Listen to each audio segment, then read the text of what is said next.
Mehtab horror stories में आपका स्वागत है। तो तैयार हो जाइए डरने के लिए। दोस्तों, आज की कहानी का नाम है जिन का खौफ। तो चलिए कहानी में आगे बढ़ते हैं। पूजा अपनी माँ के साथ एक बड़े से घर में रहने के लिए आती है। उसका घर जिस जगह पर था वह जगह बड़ी ही वीरान दिखाई देती थी। बालकनी से सामने देखने पर दो रास्ते जा रहे थे। एक शॉर्टकट रास्ता था और एक लंबा रास्ता।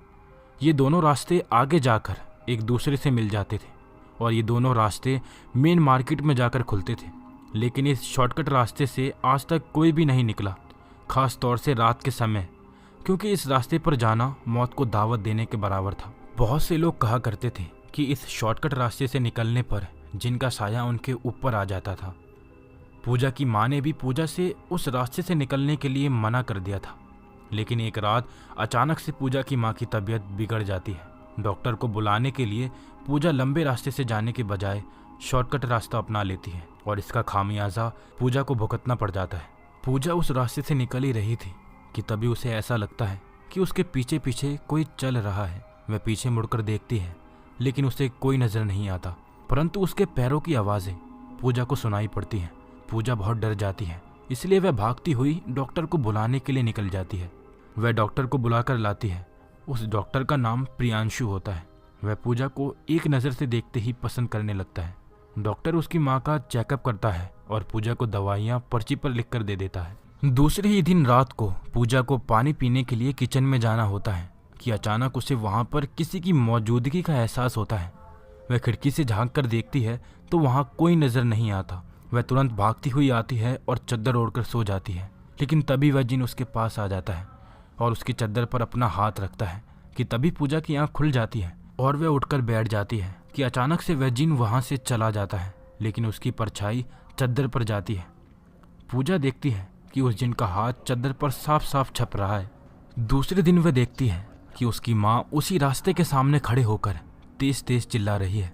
इस बीच पूजा की माँ के बाल बिखर जाते हैं और उसकी आंखें एकदम सफ़ेद हो जाती हैं, जिसे देखकर पूजा डरने लगती है। और ऐसे समय पर पूजा की माँ अपनी बदली हुई आवाज़ में कहती है, पूजा मेरे पास आओ, पूजा मेरे पास आओ। ऐसे वह इसलिए कह रही थी क्योंकि पूजा की माँ के अंदर उस जिन की आत्मा समा गई थी। अपनी माँ की इस तरह की हालत देखकर पूजा डर जाती है। पूजा खौफ की ज़िंदगी जी रही थी। अब तो दिन रात उसी जिन की आकृति दिखाई देने लगती है। वह डर की वजह से अपनी इस बात को किसी को नहीं बताती। लेकिन जब उसकी माँ को होश आता है तो वह पूछती है कि मुझे आखिर क्या हुआ था, तो इसका भी वह कोई जवाब नहीं देती। इस बीच उसके पास प्रियांशु आता है।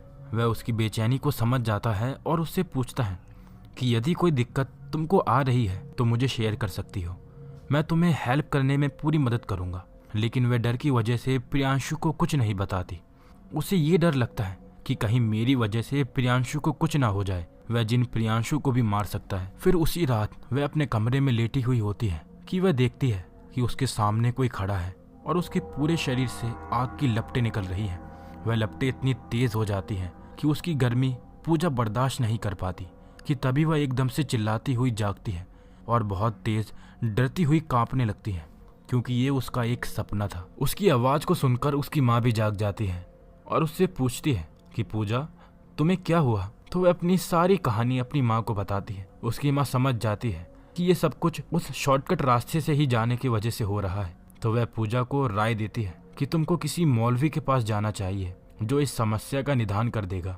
दूसरे दिन पूजा की माँ पूजा को लेकर एक दरगाह पर जाती है। वहाँ पर एक मौलवी बैठे होते हैं जो पूजा को देखते ही उसकी हालत का अनुमान लगा लेते हैं। वह बताते हैं कि ये कोई मामूली जिन नहीं है, ये बहुत शक्तिशाली और ताकतवर जिन है जिससे आपकी बेटी कभी भी सुरक्षित नहीं रह सकती। ये जिन किसी का भी रूप बदलकर तुम्हारी बेटी को मार सकता है और उसे अपने साथ ले जा सकता है। इससे बचने का एक यही तरीका है कि मैं एक खंजर दे रहा हूँ, जो कि ये खंजर मामूली खंजर नहीं है। ये खंजर कई मंत्रों और सिद्धियों से बना हुआ हथियार है। ये खंजर उस जिन के सीने में गाड़ दिया जाए तो वह जिन हमेशा के लिए तुम्हारी बेटी को छोड़कर अपनी दुनिया में चला जाएगा। लेकिन एक बात का ख्याल रखना कि जिन जब रूप बदल रहा होगा तब उसके पैरों के निशान कभी नहीं बदलेंगे और उसके पैरों के निशानों से आग भी निकलती हुई महसूस होगी। उसी दिन पूजा उस खंजर को लेकर अपने घर आ जाती है कि तभी वहाँ पर प्रियांशु भी आ जाता है और उससे कहता है कि पूजा मैं भी उस जिन को मारने में तुम्हारी मदद करूँगा इतना कहकर वह पूजा के पीछे पीछे चलने लगता है। लेकिन तभी पूजा को अपने पीछे कुछ महसूस होता है। उसे ऐसा लगता है कि वही जिन मेरे पीछे पीछे आ रहा है। वह पीछे पलटकर देखती है तो वह जिन प्रियांशु का रूप बदलने लगता है, लेकिन उसके पैर के निशान जिन वाले ही रहते हैं। इसे देखकर वह समझ जाती है कि ये मेरा प्रियांशु नहीं है, और इतने में ही वह खंजर निकालती है और उसके सीने में डाल देती है। खंजर लगते ही वह जिन पूरी तरह से जलने लगता है, और जलते ही जलते वह बताता है कि मैंने तुम्हारे प्रियांशु को हमेशा के लिए मार दिया है।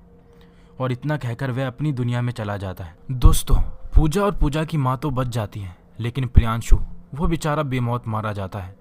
ये कहानी यहीं अंत हो जाती है। अब मैं आपसे अलविदा लेता हूँ। मिलूंगा एक और नई डरावनी कहानी में। और हाँ, अगर चैनल पर नए हैं तो चैनल को सब्सक्राइब करना बिल्कुल